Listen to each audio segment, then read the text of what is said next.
আসসালামু আলাইকুম। আসসালামু আলাইকুম। কি বৌমা, কোথায় যাচ্ছ? এই যে মা, মায়ের বাড়ি যাচ্ছি। এই কবেই তো গেছিলে মায়ের বাড়ি, আবার যাচ্ছ মায়ের বাড়ি? ওখানেই তো থেকে যেতে পারো, এখানে আসার কি দরকার? মায়ের কলেজে ঢুকে পড়ো গা। বিয়ে করেছিলে কি করতে? একবার বলছো মায়ের হাত ভেঙেছে, একবার বলছো মায়ের পা ভেঙেছে, যত সব ঢং। হ্যাঁ মা, তুমি ঠিকই বলেছো। মা, আমি আবার কবে বললাম আমার মায়ের হাত ভেঙেছে, পা ভেঙেছে? সে যাই হোক, আমি কখন 5 মাস আগে মায়ের বাড়ি গিয়েছি, তাও তো বেশি দিন থাকি নাই, 2-1 দিন থেকে চলে এসেছি। দেখছো মা, কত বড় বড় কথা, তোমার মুখের উপর কথা বলছে। একে তো গাইয়া ভূতের মতো থাকে, তার আবার বড় বড় কথা, গাইয়া ভূত একটা। আমি তো সেটা দেখতেই পাচ্ছি, আর মা যেমনি মেয়েও তো তেমনি হবে। আমার মেয়ের ড্রেসটা দেখে একটু শেখো। কেন মা, এই ড্রেসটা খারাপ কোথায়? আর আপনার মেয়ে যে ড্রেসটা পরেছে সেটা বুঝি খুব ভালো? দেখছো মা, যত বড় মুখ নাই তো তত বড় কথা। ডিসকাস্টিং, তোমার কোনো আক্কেল জ্ঞান নেই? থাকলে কি আর এমনটা হতো? তুমি জানো এই ড্রেসটার দাম কত? তুমি ভাবলে কি করে তোমার মতো হাব্বা জুব্বা করে ঘুরে বেড়াবো? এই ড্রেসের যত দাম, তুমি যে ড্রেসটা পরে আছো ওরকম ড্রেস প্রায় 5-6 মতো হয়ে যাবে। ওকে বলে কোনো লাভ নেই, ও তো গরিব ঘরের মেয়ে, ওরকম ড্রেস তোকে দেখেছে নাকি? মা, আমরা গরিব ঘরের মেয়ে হতে পারি, কিন্তু আপনাদের মতো নির্লজ্জ বেয়াদবের মতো ড্রেস আমরা পছন্দ করি না। তুমি আমাকে নির্লজ্জ বেয়াদব বললে?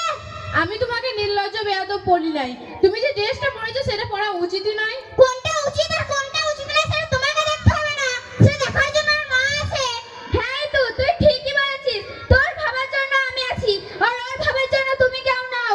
বোন, তুমি কি জানো কোনো মেয়ে যদি ছোটখাটো ড্রেস পরে রাস্তাতে হেঁটে গেল, সে জাহান্নামের আগুন দিয়ে হেঁটে গেল। আর কোনো মেয়ে যদি লোকজনদেরকে দেখানোর জন্য ছোটখাটো জামা পরে, আল্লাহ পাক কিয়ামতের দিন তাকে জাহান্নামের আগুনের তৈরি জামা পরাবে। তাই বলছি তুমি শুধরিয়ে যাও। এই দুনিয়ায় না হয় তুমি আনন্দ ফুর্তি করে কাটিয়ে দিচ্ছ, কিন্তু আখিরাতের কথা একবারও ভাবছো না। তোমাকে বেশি জ্ঞান দিতে হবে না। এই তো তুই একটু চুপ, আমি ওর সঙ্গে কথা বলছি। বৌমা, আমি তোমাকে কিছু প্রশ্ন করতে পারি? হ্যাঁ মা, অবশ্যই করতে পারেন। নামাজ পড়ে কি হবে? মা, আপনি যদি নামাজ নাই পড়েন তাহলে আপনি জান্নাতে যাবেন কি করে? নামাজ তো হলো জান্নাতের চাবি। আরে মা, তুমি এখন সব কি বলছো? তুমি একটা প্রশ্ন করছো, তুমি আর অদল হয়ে গেলে নাকি? না রে মা, আমি কেন অদলে হতে যাব?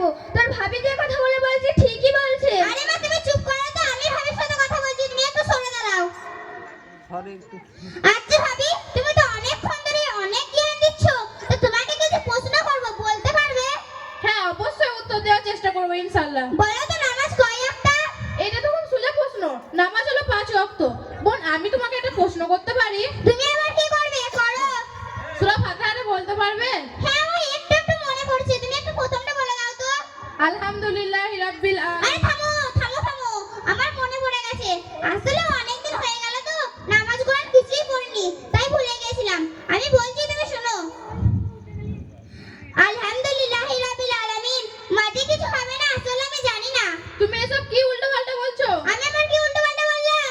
তুমি সূরাটা উল্টোপাল্টা বলছো। আমার কাছে ভালোভাবে শোনো। আলহামদুলিল্লাহি রাব্বিল আলামিন, আর রহমানির রহিম, মালিক ইয়াউমিদ্দিন, ইয়্যাকা না'বুদু ওয়া ইয়্যাকা নাস্তাঈন, ইহদিনাস সিরাতাল মুস্তাকিম, সিরাতাল লাযিনা আন'আমতা আলাইহিম, গায়রিল মাগদুবি আলাইহিম ওয়ালাদ-দাল্লিন। আসলে ভাবি, ইসলামের ব্যাপারে আমি কিছুই জানি না, না জেনে শুনেই তোমার সাথে অনেক তর্ক করে ফেলেছি, তুমি আমাকে ক্ষমা করে দাও।